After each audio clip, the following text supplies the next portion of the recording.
La pantalla está en negro. Comienza un zumbido bajo y ominoso, que va creciendo lentamente en volumen.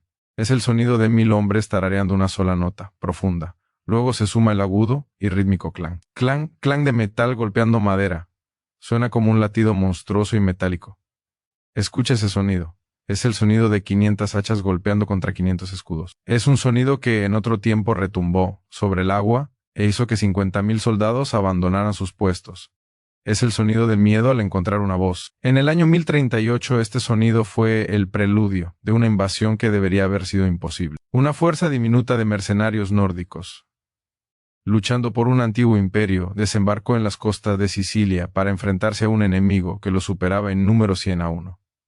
No se esperaba que ganaran, se esperaba que murieran. Lo que ocurrió después desafía toda lógica militar.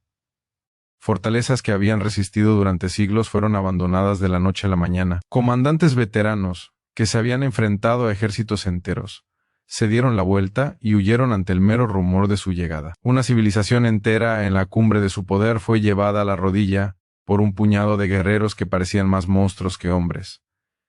Esta no es una simple historia de conquista. Es una historia de guerra psicológica, de cómo el terror puede forjarse hasta convertirse en un arma más eficaz que cualquier espada.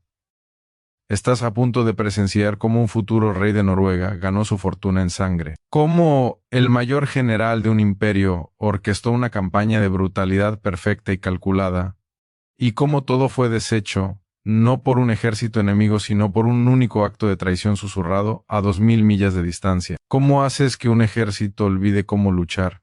¿Cómo los convences de que los hombres que marchan hacia ellos no pueden ser asesinados? ¿Y qué ocurre cuando la fuerza imparable que has creado se vuelve contra ti? Si estás listo para explorar las artes oscuras de la guerra medieval, donde la historia se escribió con sangre y terror, entonces quédate conmigo. La historia que voy a contarte es una que los libros de historia a menudo olvidan, pero una que sus víctimas jamás pudieron borrar de sus pesadillas. Sicilia, en el siglo XI, era el centro del mundo. No era solo una isla, era el pivote sobre el que giraban 3 civilizaciones. Quien controlara sus puertos dominaba las arterias del comercio que bombeaban la sangre vital entre Europa, África y el Oriente reluciente. Sus campos fértiles eran el granero de reinos. Para el Imperio bizantino, los herederos de Roma, la pérdida de Sicilia 2 siglos antes fue más que una derrota estratégica. Fue un miembro fantasma, un dolor de gloria perdida que nunca remitió. Durante 200 años, la isla había prosperado bajo la dinastía islámica Calví, un faro de cultura y poder. Pero ahora, esa luz parpadeaba. El emirato se estaba desgarrando a sí mismo. La guerra civil había fracturado su fuerza y desde el sur, caudillos siríes de África habían desembarcado quemando y saqueando, esclavizando a otros musulmanes en una brutal campaña de caos. La isla, que una vez proyectó poder por todo el Mediterráneo, ya no podía defender ni sus propias costas. Era una joya lista para ser tomada desangrándose hacia el mar.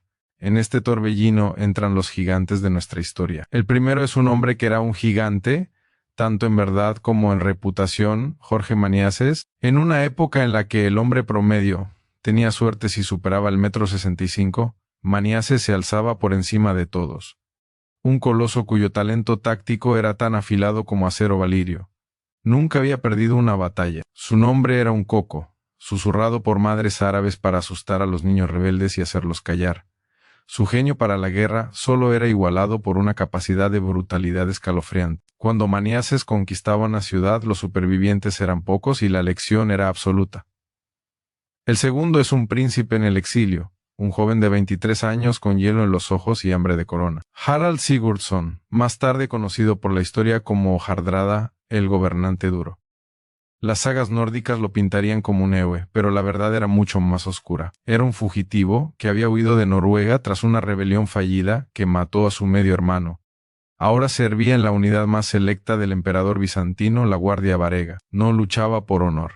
Luchaba por oro, montañas de él, suficiente para comprar los ejércitos que necesitaba para regresar a casa y empapar el suelo de su patria con la sangre de sus enemigos. Sicilia, con su riqueza legendaria, sería su cofre del tesoro. El catalizador de la tormenta fue un acto de desesperación. El emir gobernante de Sicilia, enfrentado a la aniquilación por los invasores siríes e ignorado por sus señores en el Cairo, envió una delegación a Constantinopla. Era una súplica de ayuda. Ofrecía al emperador bizantino una parte de su reino a cambio de tropas imperiales para expulsar a los africanos. Pero el emperador Miguel de IV era un hombre que olía la oportunidad en el aroma de la debilidad. ¿Por qué compartir una isla?, razonó, cuando podías poseerla por completo. Llamó a Maniaces.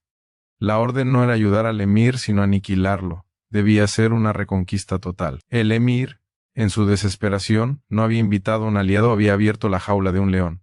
El cálculo estratégico era inmenso. Si Bizancio recuperaba Sicilia, el equilibrio de poder entre el Islam y la cristiandad se desplazaría violentamente. Se frenaría el avance musulmán hacia Europa, y el Mediterráneo volvería a ser un lago romano. Pero Maniaces tenía en mente un tipo especial de infierno para los defensores de la isla. No solo traería a las legiones disciplinadas del imperio, soltaría a la guardia varega. Los musulmanes de Sicilia ya se habían enfrentado a enemigos antes, pero nunca se habían enfrentado a hombres que mataban por placer. Maniaces reunió su fuerza de invasión con la precisión meticulosa de un relojero. Esto debía ser un instrumento perfecto de guerra. El núcleo eran 10.000 regulares bizantinos. Eran los herederos de la ciencia militar romana. Catafractos acorazados que se movían como fortalezas de hierro escamado, con lanzas capaces de atravesar escudo y hombre por igual.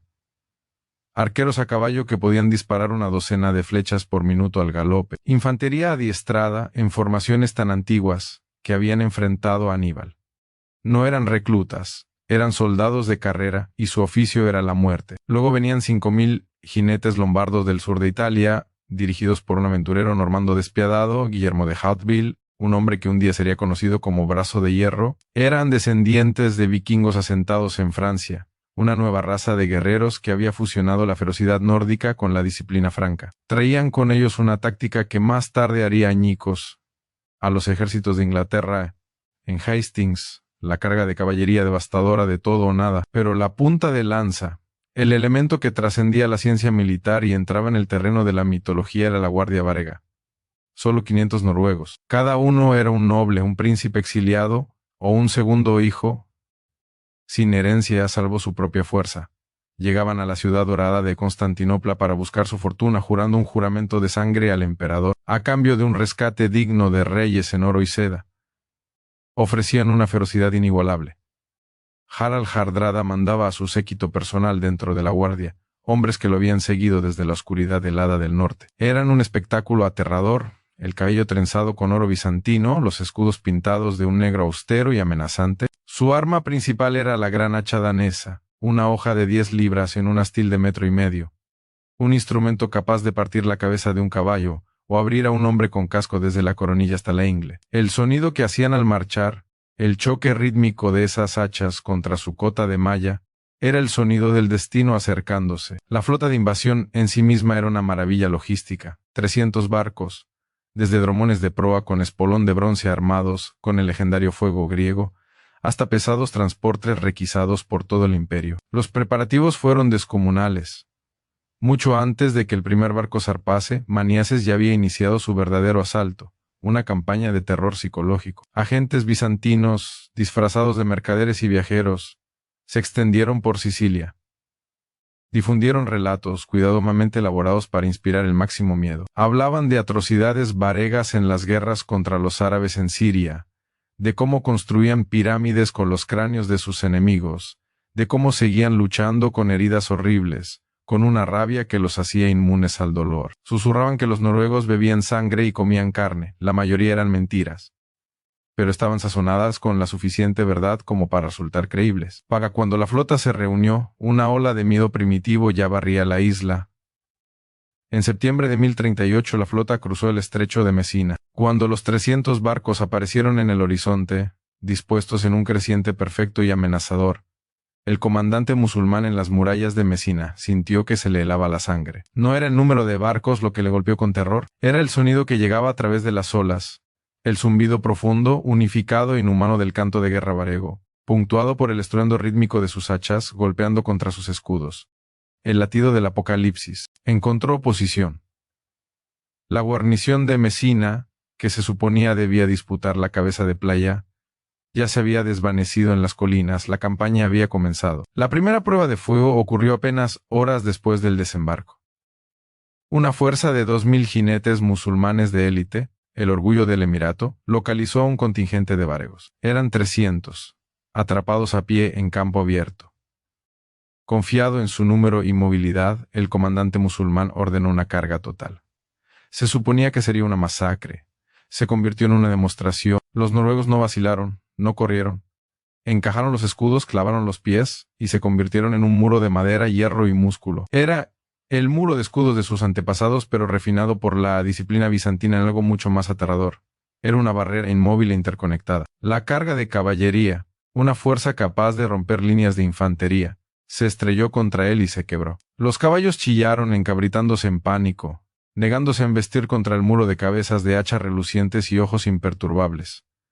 El impacto psicológico fue instantáneo. Entonces, desde el centro de la línea, Harald Hardrada dio un paso al frente. Se movía con una calma depredadora. El comandante musulmán, un campeón del emirato llamado Halil ibn Yusuf, del que se decía que había matado a 17 hombres en combate singular, cabalgó para lanzar un desafío. El duelo fue un insulto a la palabra. Duró menos de 10 segundos. Hardrada ajustó el agarre de su gran hacha y, con un único golpe fluido, casi casual, separó la cabeza del campeón de sus hombros. La decapitación fue tan limpia, tan absoluta, que el cuerpo de Halil permaneció erguido en la silla durante varios segundos, una estatua grotesca, antes de desplomarse en el polvo. Lo que ocurrió después se convirtió en leyenda. Los 2000 jinetes, tras haber visto a su campeón despachado como si fuera una mosca, se dieron la vuelta y huyeron. No hubo orden. Fue una huida espontánea y colectiva de terror. Habían visto morir a hombres antes, pero nunca habían visto la muerte impartida con tanta facilidad despreciativa. Y la manera en que Hardrada no mostró emoción alguna, ni un grito de victoria, simplemente limpió su hacha y regresó a la línea. No era humano. Los supervivientes llevaron la historia y la historia se convirtió en un virus de miedo. Esos no eran hombres, eran otra cosa. Esta victoria del terror se convirtió en el molde de la campaña.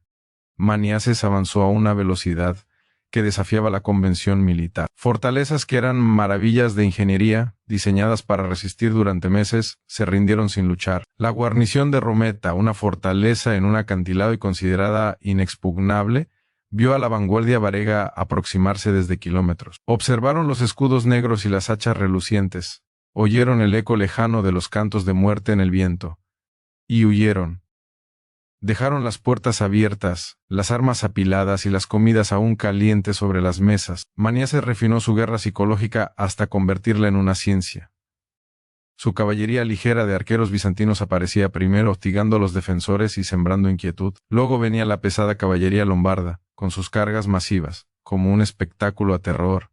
Pero la jugada maestra era siempre el acto final, el avance lento, deliberado e inexorable de la guardia varega, marchando en formación perfecta. Las hachas marcando aquel ritmo que sacudía el alma, los cantos guturales prometiendo un final sangriento.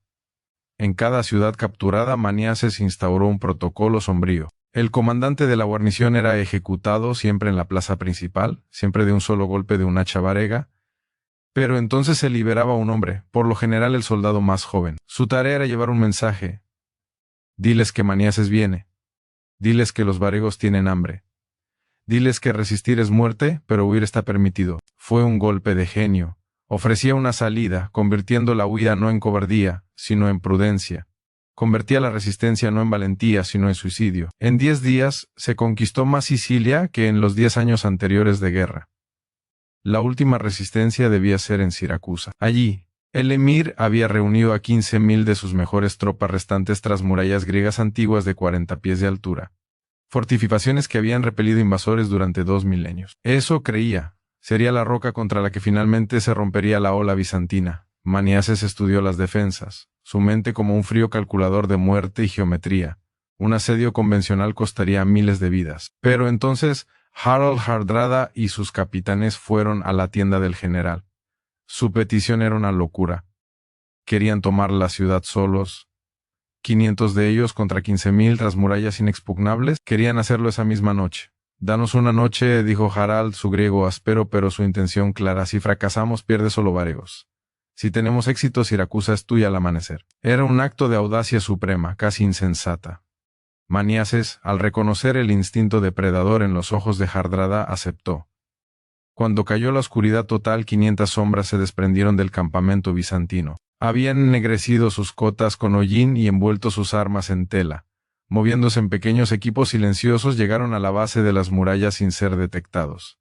Con cuerdas y fuerza bruta, comenzaron a escalar. Los centinelas, forzando la vista buscando señales de un asalto masivo al amanecer, jamás miraron hacia abajo. En 30 minutos, 100 noruegos estaban agazapados en las almenas, espectros de muerte esperando su señal. La señal no fue un cuerno ni un grito. Fue el sonido de un hombre ahogándose en su propia sangre cuando el hacha de Hardrada le abrió la garganta. Y entonces la noche explotó. 500 gritos de guerra varegos, chillando, hasta el Valhalla, y sangre para el padre de todos, destrozaron el silencio. La detonación psicológica fue total. Los defensores, sacudidos desde un semisueño, encontraron a los demonios de sus peores temores de pie entre ellos, con las hachas ya brillando de sangre. La lucha en las murallas no fue una batalla, fue una exterminación metódica. El pánico fue contagioso. Los guardias de las puertas, al oír los gritos nórdicos desde arriba y ver a sus propios camaradas lanzándose desde las almenas para morir, simplemente abandonaron sus puestos y corrieron. 20 minutos. Eso fue todo lo que necesitó 500 hombres para romper una defensa que debía haber resistido un año.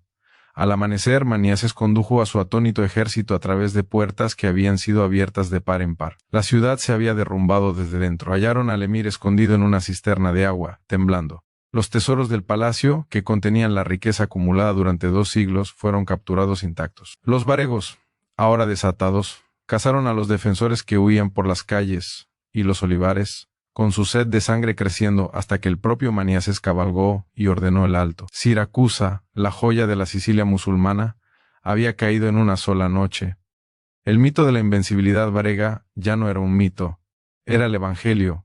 La campaña alcanzó su sangriento crescendo en Troina. Allí, el último gran ejército musulmán, de 25.000 hombres, hizo su resistencia. Su comandante los había convencido de que los varegos eran solo hombres. Fue un error fatal. Maniaces usó su ejército como las herramientas de un cirujano. Fingió 2 retiradas atrayendo al ejército musulmán, confiado en exceso, desde su fortaleza en la colina hacia un valle estrecho. Entonces se activó la trampa. Desde posiciones ocultas en los flancos del valle, los 500 varegos emergieron, descendiendo como una avalancha de hierro. Sus gritos de guerra, rebotando en las paredes del valle, hicieron que 500 sonaran como 5.000. Cuando los musulmanes intentaron huir de vuelta, encontraron la salida cortada por la pesada caballería bizantina. El valle se convirtió en un caldero de muerte. La matanza fue sistemática, despiadada y absoluta. Cuando terminó, 15.000 hombres yacían muertos. La voluntad de resistir en Sicilia murió con ellos. 3 meses. En 3 meses, Maniaces había conquistado 3/4 partes de la isla. La campaña fue una obra maestra, un testimonio deslumbrante del poder militar bizantino. La victoria era total. Solo quedaba la marcha final hacia la capital. El futuro de Sicilia parecía sellado, volvería a ser bizantina. Entonces llegó un barco desde Constantinopla. No traía laureles ni refuerzos, sino cadenas y una sentencia de muerte para la campaña. En los pasillos brillantes y paranoicos del Palacio Imperial, a 2.000 millas de distancia, el éxito de Jorge Maniaces había sido su perdición. Hombres menores, incluido el propio cuñado del emperador, el almirante Esteban, no podían soportar su genio. Se había tejido una red de mentiras. La velocidad de la conquista se retorció hasta presentarse como prueba de connivencia con el enemigo. Las bajas bizantinas tan bajas se presentaron como evidencia de que no estaba luchando de verdad. El tesoro capturado, obviamente, estaba ocultando el verdadero botín para sí mismo. En una escena de crueldad teatral, el mayor general del imperio fue arrestado delante del ejército al que había conducido a una gloria imposible. Veteranos que lo habían seguido por fuego y sangre lloraron abiertamente. Los varegos apretaron sus hachas, nudillos blancos, ojos fijos en Harald Hardrada, esperando la única palabra que desataría un motín. Harald, siempre pragmático, guardó silencio. Sabía reconocer una causa perdida. Con Maniaces fuera, la campaña no solo se estancó, implosionó. El almirante Esteban, un hombre cuya arrogancia solo era igualada por su incompetencia, tomó el mando. Inmediatamente dividió el ejército en guarniciones dispersas, destruyendo la fuerza concentrada que había sido la clave de su éxito. Los musulmanes, que habían estado paralizados por el miedo, comprendieron que el monstruo estaba enjaulado. Su valor regresó. Ataques coordinados comenzaron a golpear los puestos bizantinos aislados. La respuesta varega fue inmediata y definitiva. Habían jurado lealtad al emperador, pero su fidelidad Era para el general que los había llevado a la gloria y al oro, no para los necios que lo había traicionado. Harald Hardrada reunió a sus 500 guerreros en la plaza principal de Siracusa. En un gesto de desprecio supremo alzaron sus hachas en un saludo silencioso no al imperio, sino a su comandante encarcelado. Luego se dieron la vuelta y, en un canto fúnebre, golpearon sus hachas contra sus escudos, un ritmo lento y doliente por la muerte de la competencia. Marcharon hacia sus barcos, llevándose su oro, sus hachas y el terror que dominaban. Sin los varegos, el ejército quedó psicológicamente roto. Los demonios dorados habían desaparecido. La conquista sistemática se convirtió en un colapso sistemático. Fortaleza tras fortaleza cayó. Las tierras ganadas con tanta brillantez y ferocidad se perdieron por la incompetencia y la estupidez.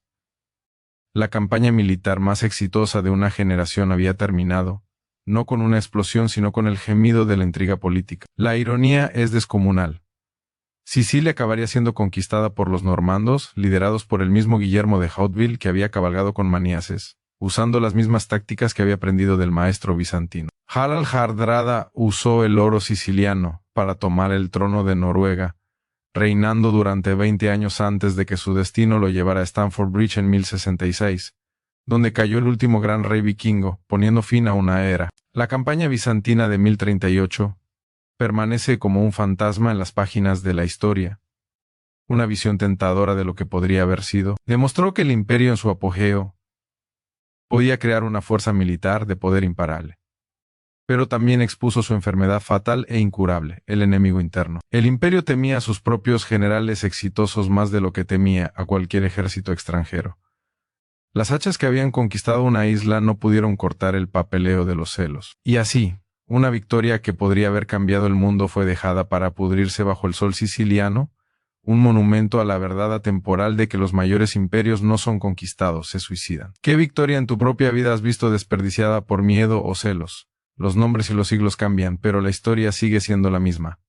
Gracias por acompañarme en este viaje al oscuro corazón de la historia. Si crees que estas historias olvidadas merecen ser contadas, muestra tu apoyo pulsando el botón de me gusta y suscríbete para más relatos de guerra épica y necedad humana. Activa la campana de notificaciones, porque la historia está llena de fantasmas y aún tenemos muchos más por descubrir.